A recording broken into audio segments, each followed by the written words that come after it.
Hey guys, welcome back to another episode of Life with Spike. I'm just up here on the Trout Creek FSR. I thought I'd just take a trip up here and I found some snow.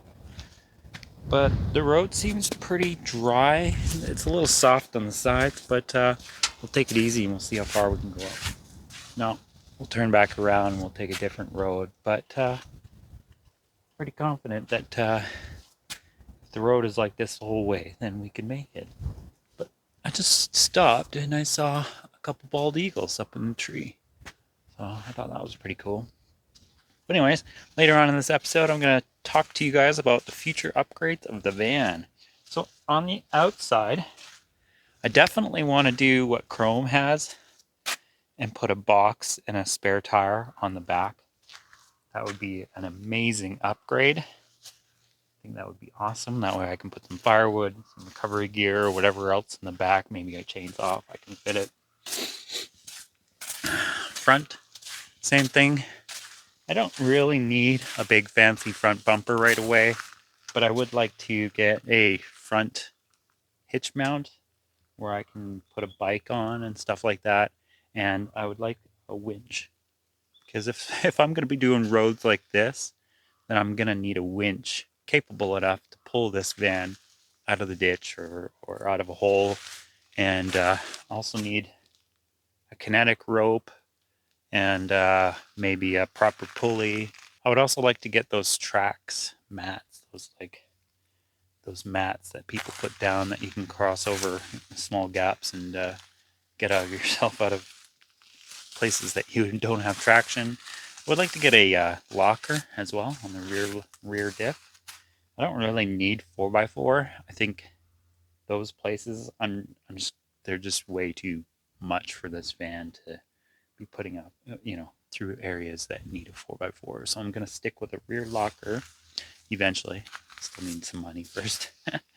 And for the roof, I'm going to get I've got another 200-watt solar panel going in. So I'm going to find another set of roof racks and towers and bars and everything else. Install another solar panel, which will also give me space for a cargo box, which I already have at home, that Thule box that I put on the car. That's going to go on top of the van. But I would also like a side ladder as well, so that I can climb up and actually reach what's inside that cargo box. But anyways, that's all future plans. That's all the exterior I have to do. I'm going to touch up all the paint and make sure it's good. I'm not going to have any rust spots, because I've already got a ton of rust spots. I did the roof front to back, but now I've got to do the outside of the body. But anyways, enough talking. Let's hit the road.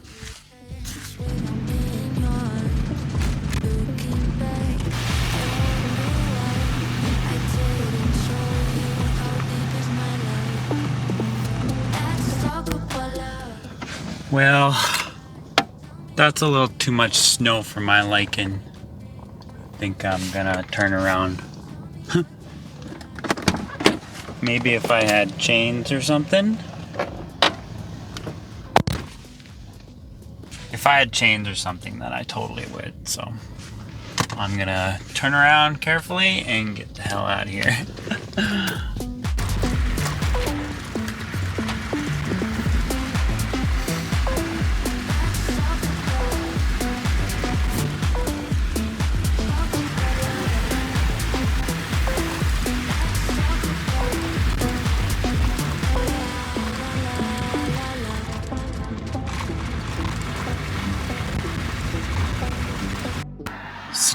Just my luck, I pulled into Antlers Beach here just to, enjoy the view, and I realized my rear light is burnt out.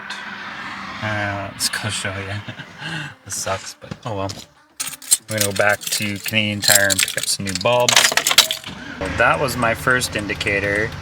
The second indicator was the guy on my butt.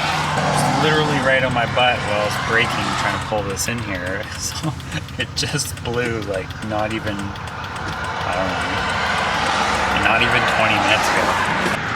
The light's on, but it's not blinking. So now we gotta race back, go back to Canadian Tire, grab one, and then we'll come back. At least we're not too far. I mean, yeah, I went up that hill, but I also came down the hill, so we'll just go right back and get that. Look at that, we made it.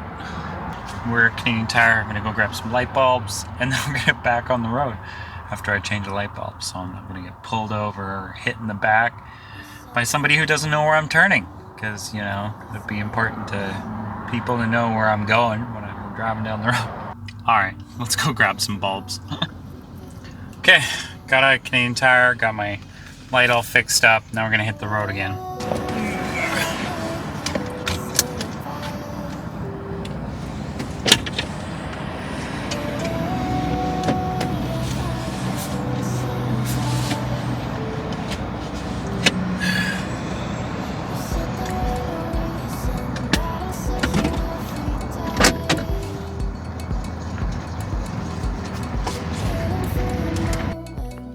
I thought for sure this place was going to be taken. I'm actually kind of excited to be back here. And yeah, if I wanted to, I could have a fire, but I probably won't. Maybe tomorrow night. I don't know. We'll see. I mean, I could stay here for a couple days. Well, we'll see how it goes. But yeah. So other things I want to do inside my van. I want to get. I want to replace my laptop with a mini computer, which is just like a little square, but it's got everything inside of it. All I got to do is plug in my monitor, my keyboard, my mouse, and I've got a working computer instead of having to pull out a laptop and a keyboard and a mouse and then hooking it all up. So that'll be cool. The power cord will be, you know, pre-connected. It would be really cool if I could find a DC power brick specifically for the computer, because then I can just bypass the inverter, and then that way the inverter is specifically for Starlink and the monitor. Now, if I too replace that monitor, I will probably replace it with a 12 volt or a monitor that can run on a cigarette output. So basically I can hardwire it right into the batteries, bypassing the inverter. And that would be two things that I could save a little bit of energy here and there in the long run. So I don't have to use as much power when it comes to solar power, which thus in return puts less stress on the motor because of the alternators when I get the second one installed, that is. So that's one really cool thing that I would like to do in the future, is getting that computer that runs off of the batteries and a monitor that runs off the batteries. Maybe one day we'll put the Starlink on and run it straight off the batteries instead of connecting it to the inverter as well, because it runs through the inverter. So trying to eliminate everything that runs on the inverter will save a bunch of battery. Well, not a bunch, but it's like 10% battery loss or something like that. Not to mention this inverter has like a standby of 0.3 volt, 3 amps, which is 300 milliamps. So in the long run, it does take a little bit of battery just running itself, whereas like a Victron inverter doesn't. I mean, I could probably upgrade one day, but they are a little expensive. And I didn't pay much for this one, and it works great. It's a little loud when the fan gets going, but that's all right. I would like to replace the freezer with a fridge-freezer combo, so I'm not running both the fridge and the freezer. I don't think it would probably save a lot of battery power, but it will save on space, because right now I've got a freezer in the center console and a fridge on the seat. And if they were combined in the same size as that freezer, that would be ideal. It could be a little bit wider. There's a little extra room between the seats to be a little wider. I'd have to take a bunch of measurements and find the widest, longest fridge, whether it be the same one Chrome has from Van City Vanlife, the dual ice cove version, or another version. I don't know. Whether it be a Vever. You know, maybe I'll go with a Vever and just try it out. Those are some few minor upgrades that I would like to do inside the van. Another big major thing I'd like to get installed is some sort of stereo in this van. There is no stereo whatsoever anywhere. So that would be awesome to have a little 10-inch sub or a couple of little 8-inch subs, just to give a little bass. All the speakers need replaced. They're all blown when I bought this thing. And if I'm going to be doing all that, you might as well replace the deck and put a Bluetooth deck in. And it's something that I can connect my phone to, with like CarPlay or Android Audio or whatever it's called. I have no idea. So that will be a future upgrade.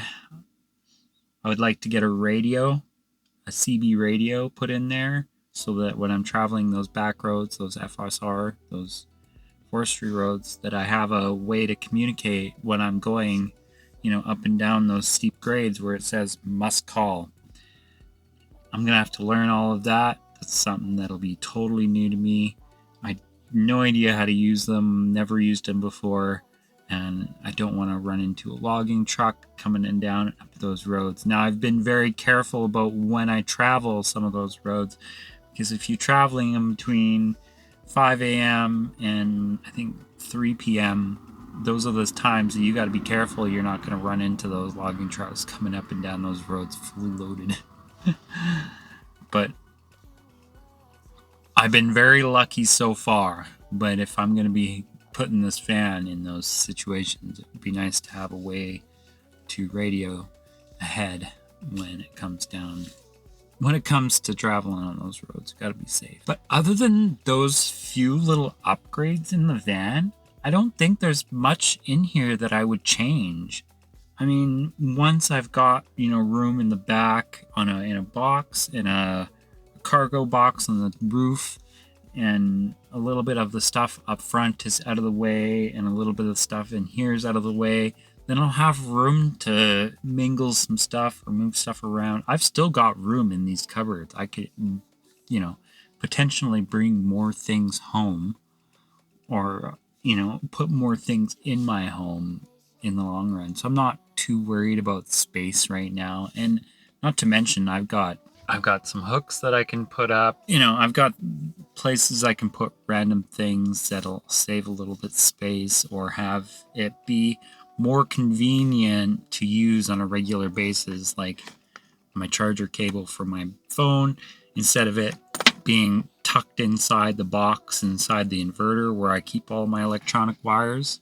I've got it running out, hung, so that it's a constant, okay, here's my phone charger, let's throw on Northern Perspective and start learning politics with professionals. Things like that. Same with I've got my HDMI cord just hanging here ready to go, because the laptop is something that I use often. So those are like the few random odds and ends here and there that I've got going on. Little baskets here. It's like the first in, first out rule that you use in the fridge. The first thing out is the ketchup, so you put the ketchup, the easiest thing accessible, in the front of everything, right? So it's like things you gotta learn. But that is all for today. I hope you guys enjoyed today's video. Please like, comment, subscribe, and we'll see you guys the next day or tomorrow or whatever. I'm gonna stay here in this spot for a few days. Stay tuned, and if anything pops up, I will record it, upload it, and you guys will see it in the next couple days. So thanks for watching, guys. Peace out.